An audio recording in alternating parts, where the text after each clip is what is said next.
जोरदार तालियों के बीच स्वागत करते हैं। हमारे बीच है दिनेश बावरा, जो सिर्फ बावरे हैं ही नहीं, बावरे अपनी हरकतों से भी हैं। कितने ही लाफ्टर शोज हो, स्टार प्लस, सोनी, जितने भी कॉमेडी के शो आपने देखे हैं, उनमें अपना जादू चला चुके। तालियां! स्वागत है दिनेश जी।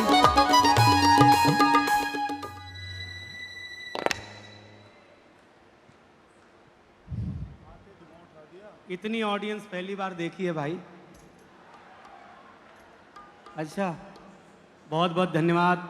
लेकिन मैं जानता हूँ ये इंदौर है और यहाँ हर एक आदमी का सम्मान बहुत अच्छे से होता है।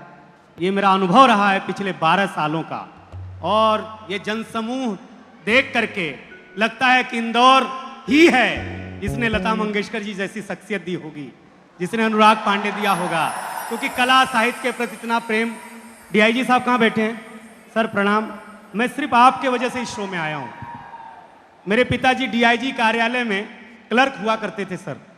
तो जब भी कोई डीआईजी साहब आते तो घर आते 3 लात मारते, बोलते ऐसी पढ़ाई करो, डीआईजी बनो।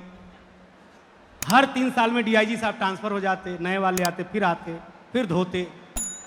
तो मैं 20 साल तक डीआईजी के नाम से इतना कूटा गया सर। मैं उसी दिन से आपको ढूंढ रहा हूँ कि सर दिखते कैसे होंगे। ताली तो बजा ही सकते हो यार, बहुत बड़ी बात कह दी है मैंने यार। हाँ, लेकिन मैंने उस दिन जरूर एक कसम खाई थी इंदौर वालों, मेरी कसम आपके कलेजे में उतर जाए तो बताना। मैंने उस दिन कसम खाई थी महाकाल की कि हे महाकाल, मैं जरूर ऐसा कोई काम करूंगा कि डीआईजी साहब नीचे बैठे होंगे और ऊपर से मैं उनको सुना रहा हूँगा। वो नौबी आज यहाँ पे आ बैठे हुए हैं और मैं उनको सुना रहा हूँ। ये मेरे लिए बड़ी बात है, बधाई देता हूँ। सर हंस रहे हैं, बहुत अच्छा लग रहा है। किसी के बात पे पुलिस हंसे तो समझ लेना उसका बुरा दिन आना शुरू हो गया है। बहुत अच्छा लग रहा है। लेकिन एक बार ये जो नौजवान धड़कने हैं, ये जो बुजुर्ग धड़कने हैं, ये जो महिलाएं हैं जिनका मेकअप, आज मेरी बीवी ने पूछा मैं कैसी दिख रही हूं, तो मैंने बोला श्रीदेवी के बाद तेरा ही नंबर है। आप समझ गए होंगे मैंने क्या बोल दिया। लेकिन मुझे इस दिनेश बावरा के छोटे से कलमकार को डॉक्टर कुमार विश्वास के बड़े बैनर पर मैं शुरू होना चाहता हूं कि दूध को दूध, पानी को पानी कह दूं, मेघ की गर्जना, दरिया की रवानी कह दूं, कैश ने लैला को जो भेजी थी निशानी कह दूं, सूर के पद मीरा की बानी कह दूं। अगर यूं ही चुप रहे तो कुछ कह न पाऊंगा, जरा सा साथ दो तो दुनिया की कहानी कह दूं। बस साथ दीजिएगा। लेकिन आप लोग मुझे जिस तरीके से देख रहे हो, पहली बार जब मैं लड़की देखने गया था तो ऐसे ही मुझे लोग देख रहे थे। इतना ध्यान से आप मुझे देख रहे हो भगवान। अच्छा, दुनिया में देखिए डॉक्टर कुमार विश्वास जी तो प्रेम के कवि हैं, और मैं कहता हूं अरेंज मैरिज बंद करो, अब लव मैरिज शुरू करो। अरेंज मैरिज होना ही नहीं चाहिए। मैं कसम खा के कहता हूं लव मैरिज करो। उसका कारण है, बहुत ध्यान से सुनोगे तो मजा आ जाएगा।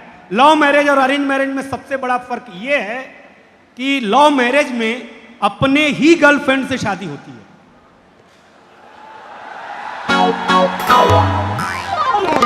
अरेंज मैरिज में भगवान जाने किसकी मत्थे आ जाए। इसलिए लव मैरिज करो, बहुत अच्छी चीज है, लव मैरिज करो। आप देखो कैसे खुश हो गए लोग कि क्या ज्ञान दे रहा है, मतलब कितना बढ़िया आदमी है यार।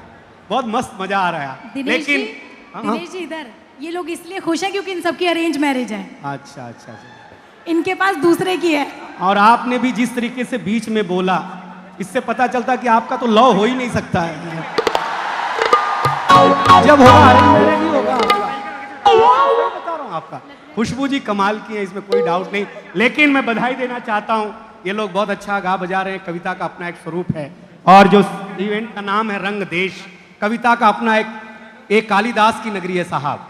ये कविता का रंग जब हरिवंश राय बच्चन की कलम में उतरा तो उन्होंने लिखा, रंग बरसे भीगे चुनर वाली। ये रंग आस्था की चौखट पर पहुंचा तो अनूप जलोटा ने गाया, श्याम पिया मोरी रंग दे चुनरिया, ऐसी रंग दे कि रंग ना ही छूटे रामा, धोबिया धोए चाहे सारी उमरिया। ये रंग फिल्मी पर्दे पर उतरा तो सुनील दत्त साहब ने कहा कि रंग और नूर की बारात किसे पेश करूं, ये मुरादों की हंसी रात किसे पेश करूं। ये रंग शायरी में आया तो शायर ने लिखा, इसी रंग रंग में रंग है, तुझे रंग रंग में रंग दिया, मेरा रंग आया है रंग पर, तेरा रंग चढ़ के उतर गया। ये रंग कविता में आया तो कवि ने लिखा, इस रंग बदलती दुनिया में मैं रंग बेचता हूं। और आपके अंदर अगर हिंदुस्तान धड़कता होगा तो आगे से पीछे तक हाथ खड़े कर देंगे। ये रंग जब 18 साल के नौजवान के सर चढ़ करके बोला तो गली गली में भगत सिंह ने गाया, मेरा रंग दे बसंती चोला माए।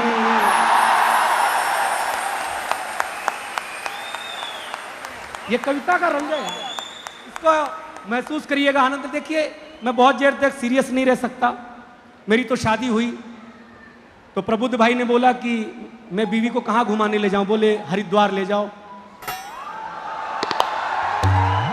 तो मैं हरिद्वार ले गया, वहाँ बाबा रामदेव जी मिले। बाबा रामदेव की मेरी बीवी से बातचीत हुई तो बीवी से बाबा ने पूछा कि शादी को कितने दिन हो गए। बीवी ने कहा यही कोई 3 महीने। तो बाबा ने जो पहला योग सिखाया इंदौर के नौजवानों, एलोपैथी में भी वो ताकत नहीं, मैंने मान लिया। बस कान से नहीं, ध्यान से सुनना। बाबा ने बीवी को सामने बिठा करके बोला, आज का पहला योग सीखो, सांस को कंट्रोल करो। वो आकर के मेरी बीवी को करने लग गई यार। बोली कल वापस जाऊंगी, दूसरे दिन वापस लेके गया तो बीवी ने कहा बाबा दूसरा योग सिखाओ। तो बाबा ने कहा कल बताया था ना सांस को कंट्रोल करो, आज दूसरा योग सीखो, सांस को बाहर छोड़ो। आपके यहां इंदौर में ताली वगैरह नहीं बजती है क्या? मैंने तो सुना था कि टाटा का लोहा और इंदौर का पोहा बहुत फेमस है। जितनी संख्या में आप हैं, मेरा एक निवेदन, अगर हमारी बातें आपके दिल को छुएं तो पीपल के पत्ते के जैसे आपका दिल हिल जाना चाहिए साहब। बड़े मन के साथ आपके, देखिए मैं कोई बड़ी बात नहीं करता। डॉक्टर साहब कितने बड़े कवि हैं, बाप रे बाप। मेरी बीवी तो इन्हीं का ताना मारती, तुम कब ऐसे बनोगे। मैंने कहा जब तक ये है तब तक तो नहीं बन रहा मैं। ये जब आप में वापस जाएंगे तो ही मेरा नंबर आएगा। तालियां कम है भाई साहब, मैं सच बताता। अच्छा आपने आपका मतलब अलग ही लगा लिया है। मैं जानता हूं ना आप लोग कैसे लोग हैं, बहुत मन के साथ आप लोग, बड़े मन के साथ। बहुत जल्दी से मैं अपनी पारी को समेटता हूं क्योंकि मैं जानता हूं कि मैं आपके दिलों में छप चुका हूं। लेकिन एक बात कह करके विदाई लूंगा। बहुत अच्छा लगा कि आपने मुझे इतने प्यार दिया, लाड दिया।